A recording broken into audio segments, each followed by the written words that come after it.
പരസ്പരം ഭാര്യമാരെ കൈമാറുന്ന ഒരു കേസ് വർഷങ്ങൾക്ക് മുമ്പ് കോട്ടയത്ത് വെച്ച് പോലീസ് അറസ്റ്റ് ചെയ്യുകയും അത് വലിയ വാർത്തയായിട്ട് ചെയ്തിട്ടുണ്ട്.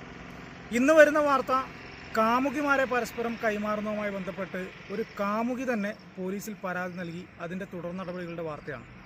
സംഭവം ബാംഗ്ലൂരിലാണ്. ഹരീഷ് ഹേമന്ത് എന്ന രണ്ട് ചെറുപ്പക്കാരൻ.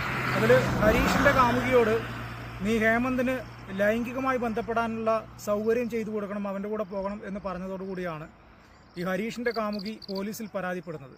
ഹരീഷിൻ്റെ കാമുകിയെ ഹേമന്തിന് നൽകിക്കഴിഞ്ഞാൽ ഹേമന്ത് പകരം ഹേമന്തിൻ്റെ കാമുകിയെ ഹരീഷിന് നൽകും. ബാർട്ടർ സമ്പ്രദായം, വേറൊന്നുമില്ല. അത് പക്ഷേ ഈ കാര്യത്തിലായിപ്പോയി. അത് ഹരീഷിന് കണക്കുകൂട്ടൽ തെറ്റി. ഹരീഷ് കാമുകിയോട് പറഞ്ഞു, അത് നീ ചെയ്തില്ല എങ്കിൽ നമ്മൾ ഇടക്കാലത്ത് എടുത്ത നഗ്ന ചിത്രങ്ങൾ, അതായത് നിൻ്റെ നഗ്ന ചിത്രങ്ങളെല്ലാം ഞാൻ നെറ്റിലിടും എന്ന് പറഞ്ഞതോടുകൂടിയാണ് സംഭവം വലിയ വിവാദമായതും ഇപ്പോൾ വലിയ കേസായി മാറിയത്.